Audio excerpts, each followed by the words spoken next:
வணக்கம் மக்களே. இன்னைக்கு நாம் பண்ண போகிறது பொட்டேட்டோ கட்லெட் தான். இதில் டேஸ்ட்டை விட அதிகமாக இருக்கிறது என்னென்னா என்னோட மொக்க ஜோக்ஸ் தான். வீட்டில் இருக்க பொருளையை வச்சுட்டு ஈஸியாக கட்லெட் எப்படி பண்ணுறதுன்னு பார்க்கலாம். உங்கள் குழந்தைங்க ஸ்கூல்லேருந்து வந்ததுமே இதை செஞ்சு கொடுத்து பாருங்களேன், விரும்பி சாப்பிடுவாங்க. அந்த அளவுக்கு டேஸ்ட்டாக இருக்கும்.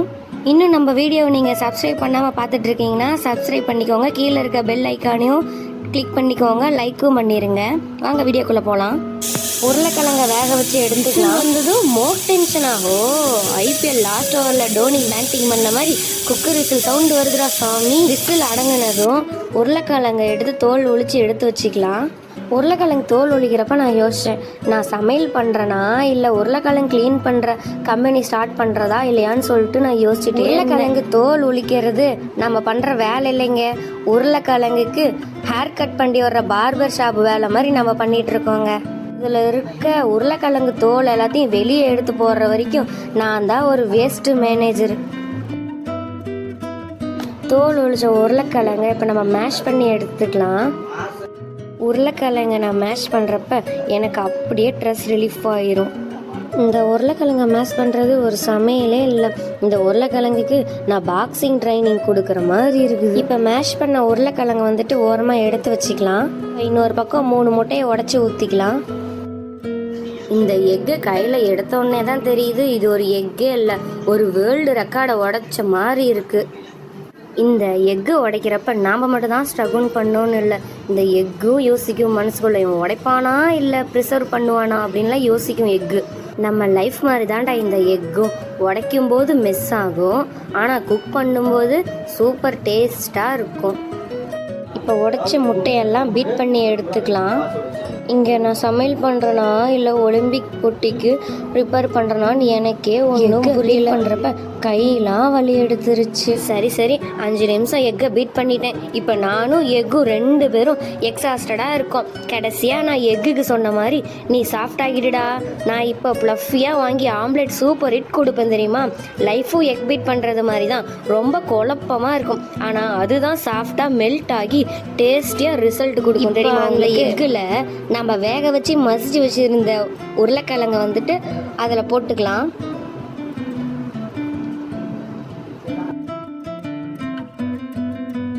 இப்போ சின்னதாக கட் பண்ணி வச்சுருந்த வெங்காயத்தையும் அதில் போட்டுக்கலாம். வெங்காயம் இருக்கிறப்ப அப்படி கண்ணிலேருந்து தண்ணி வரும் பாருங்க.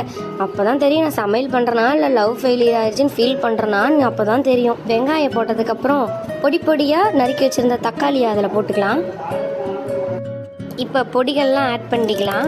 1.5 ஸ்பூன் மிளகாய் தூள் ஆட் பண்ணிக்கோங்க. 1 ஸ்பூன் கறி மசால் தூள் ஆட் பண்ணிக்கோங்க. அப்புறம் உங்களுக்கு தேவையான அளவு உப்பு ஆட் பண்ணிவிட்டு நல்லா பசைஞ்சு வச்சுக்கோங்க. எல்லா இடத்துலையும் அந்த மசாலா உப்பு எல்லாம் ஸ்ப்ரெட் ஆகிற மாதிரி பசைஞ்சு ரவுண்ட் பால்ஸாக பிடிச்சி வச்சுக்கலாம். இந்த மாதிரி பால்ஸாக பிடிச்சி வச்சுக்கோங்க. கொஞ்சம் பெரிய பால்ஸாக பிடிங்க, அப்போ தான் கட்லெட் தட்டுறதுக்கு கரெக்டாக இருக்கும்.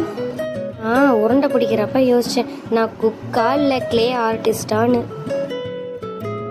இப்போ இன்னொரு பக்கம் 2 முட்டையை எடுத்து வச்சுக்கோங்க. அது ஒரு பவுலில் 2 முட்டையை ஊற்றி நல்லா கலக்கி வச்சுக்கோங்க. டிப் பண்ணுறதுக்கு வேணும் எக்கு, அதனால் கலக்கி வச்சுக்கோங்க. முட்டையை உடைக்கிறதாங்க பெரிய கஷ்டமான வேலை. முட்டையை உடைக்கிறப்ப அதில் இருக்க ஓடு உழுவாமல் நம்ம பார்த்துக்கணும், அதுதான் ரொம்ப கஷ்டம். அதுவும் இல்லாத அந்த முட்டையை நம்ம பீட் பண்ணுறோம்ல, அதை கலக்கியே நம்ம கையெல்லாம் உடஞ்சி போயிடும் போல் இருக்குங்க. முட்டையை நல்லா நுர வர அளவுக்கு பீட் பண்ணிக்கிட்டே இருங்க. ரொம்ப நேரம் பீட் பண்ணால் மட்டும் தான் அந்த மாதிரி வரும். அப்படியே ஒரு 2 தடவை 3 தடவை பண்ணிட்டு விட்டுறாதீங்க, நல்லா கலக்கிக்கிட்டே இருங்க. இந்த எக் பீட் பண்ணுறது லைஃப்பில் ஒரு லெசன் மாதிரி. கொஞ்சம் கஷ்டப்பட்டாதான் லாஸ்ட்டில் டேஸ்ட்டு ஸ்மூத்தாக இருக்கும். இப்போ எக் பீட் பண்ணதும் தனியாக அது ஒரு பக்கம் எடுத்து வச்சுக்கலாம். இப்போ இன்னொரு பக்கம் ஒரு பவுல் வச்சுக்கிட்டு கார்ன்ஃப்ளவர் மாவு இருந்தால் ஒரு 2 ஸ்பூன் போட்டு நல்லா கலக்கிக்கோங்க. தண்ணி ஊற்றி நல்லா கட்டி இல்லாமல் கலக்கிக்கிட்டே இருங்க. கட்டியாக இருந்துச்சுன்னா நம்ம டிப் பண்ணுறப்ப அது கட்டியாக இருக்கும், அதனால் கட்டி இல்லாமல் நல்லா கலரிகிட்டே இருங்க. கை விடாமல் நல்லா கலரிகிட்டே இருங்க கார்ன்ஃப்ளவர் மாவை. அவ்வளோதான். இந்த மாதிரி கார்ன்ஃப்ளவர் மாவை நல்லா கை விடாமல் கலக்கி வச்சுக்கோங்க. இன்னொரு பக்கம் எக் எடுத்து வச்சுக்கோங்க. இப்போ நம்ம அந்த உருளைக்கிழங்க பால்ஸாக பிடிச்சி வச்சுருந்தோம்ல, அந்த பால்ஸ் எடுத்து கார்ன்ஃப்ளவர் மாவில் டிப் பண்ணிட்டு முட்டை பீட் பண்ணி வச்சுருந்தோம்ல, அந்த முட்டையிலையும் பீட் பண்ணிட்டு பிரெட் ஸ்க்ராம்பிள் வச்சுருக்கோம், அந்த ப்ரெட்லேயும் போட்டு நம்ம ஷேப், இந்த கட்லெட் ஷேப் ரவுண்டாக இருக்குமா, அதை நல்லா தட்டி தோசைக்கல்ல எண்ணெய் ஊற்றி திருப்பி போட்டு எடுத்தா கட்லெட் ரெடி.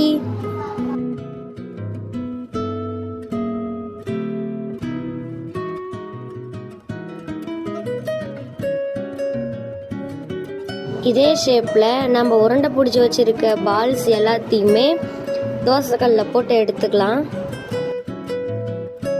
கட்லெட்டை பிளேட்டில் போட்ட உடனே நான் ப்ரெட்டுக்கு சொன்னேன், நான் கூட பார்ட்னர் ஆச்சு, 2 பேரும் ஜோடி சூப்பராக ஹிட் ஆகிடுவீங்க. கட்லெட்டுக்கு நான் கடைசியாக சொல்கிறேன், நீ சாப்பிடும்போது டேஸ்ட்டாக இருந்தால் நான் வைரல் ஆகிடுவேன், நீ ஃபெயில் ஆனால் நான் சோசியல் மீடியாவில் ரோஸ்ட் ஆயிடுவேன். கட்லெட் வந்து தோசைக்கல்லில் போட்டு எடுக்கிறப்ப லோ ஃப்ளேமில் வச்சுக்கோங்க, இல்லைன்னா ரொம்ப கருப்பாய் தீஞ்சது சாப்பிட்டா டேஸ்ட் நல்லா தான் இருக்கும், இருந்தாலும் கசப்பாக இருக்கும். அதனால் நீங்கள் கோல்டன் கலர் வந்ததுமே திருப்பி போட்டு எடுத்து சாப்பிட்ருங்க. சூடாக சாப்பிட்றப்ப டேஸ்ட் நல்லாயிருக்கும், ஆனால் வாய் சுட்டுரும், நாக்கெல்லாம் எரியும். இருந்தாலும் அப்படி ஊதி சாப்பிட்றப்ப அது ஒரு டேஸ்ட் வரும் பாருங்க, அந்த ஃபீலிங் இருக்கே, ஐயோ அப்பாடா. எனக்கு ஒரு கட்லெட் தீஞ்சிருச்சு, அதை எடுத்து சாப்பிட்டு பார்த்தேன், ஆனால் டேஸ்ட்டு சூப்பராக தான் இருந்துச்சு, எனக்கு கசக்கலை. ஆனால் நீங்கள் ரொம்ப தீய விட்றாதீங்க, ரொம்ப தீஞ்சால் தான் கசக்கும் போல். அதனால் நீங்கள் தீயாமல் பார்த்து கரெக்டாக திருப்பி எடுத்துக்கோங்க. எண்ணெய் ஊற்றுங்க, அப்பப்போ எண்ணெய் ஊற்றுனீங்கன்னா கொஞ்சம் கோல்டன் கலர்லேயே கரெக்டாக இருக்கும், ரொம்ப தீயாது. அதனால் எண்ணெய் பொழுதுனிக்கு கொஞ்சம் ஊற்றிக்கிட்டே இருங்க. இந்த மாதிரி வீட்டில் இருக்க பொருளை வச்சு நம்ம நிறைய வீடியோ போடலாம். அதுக்கு என்ன, சப்ஸ்கிரைப் பண்ணிக்கிட்டா எனக்கு ஒரு மோட்டிவேஷனாக இருக்கும். நீங்கள் இன்னும் நம்ம சேனலை சப்ஸ்கிரைப் பண்ணாமல் வீடியோ பார்த்துட்டு இருக்கீங்கன்னா சப்ஸ்கிரைப் பண்ணிக்கோங்க. கூட பெல் ஐக்கானையும் கிளிக் பண்ணிட்டீங்கன்னா நம்ம ஒவ்வொரு வீடியோ அப்லோட் பண்ணுறப்போ உங்களுக்கு நோட்டிஃபிகேஷனும் அதில் நீங்கள் போய் பார்த்துக்கலாம். லைக்கும் பண்ணிடுங்க, உங்கள் ஃப்ரெண்ட்ஸ் அண்ட் ஃபேமிலிக்கும் ஷேர் பண்ணிக்கோங்க. இந்த மாதிரி வீடியோலாம் செய்ய சொல்லுங்கள். நெக்ஸ்ட் வீடியோவில் வீட்டில் இருக்க பொருள் வச்சு என்ன ரெசிபி செய்யலாங்கிறத கமெண்டில் சொல்லுங்கள். நீங்களும் இந்த கட்லெட்டை வீட்டில் மறக்காமல் செஞ்சு பார்த்துட்டு எப்படி டேஸ்ட் இருக்குன்னு சொல்லுங்கள். கூட டொமேட்டோ சாஸ் வச்சு தொட்டு சாப்பிட்டு பாருங்கள், டேஸ்ட்டு சும்மா அல்டிமேட்டாக இருக்கும் உங்களுக்கு. உருளைக்கிழங்கு உங்கள் வீட்டில் இருந்துச்சுன்னா மறக்காமல் இந்த கட்லெட்டை செஞ்சு பாருங்கள். அடுத்து வர வீடியோவில் இதே மாதிரி ஈஸியாக நான் ரெசிபி கொண்டு வரேன், அதையும் மறக்காமல் செஞ்சு பாருங்கள். அது வரைக்கும் நான் உங்கள் vlogs with தேவை. டாட்டா, பாய் பாய்.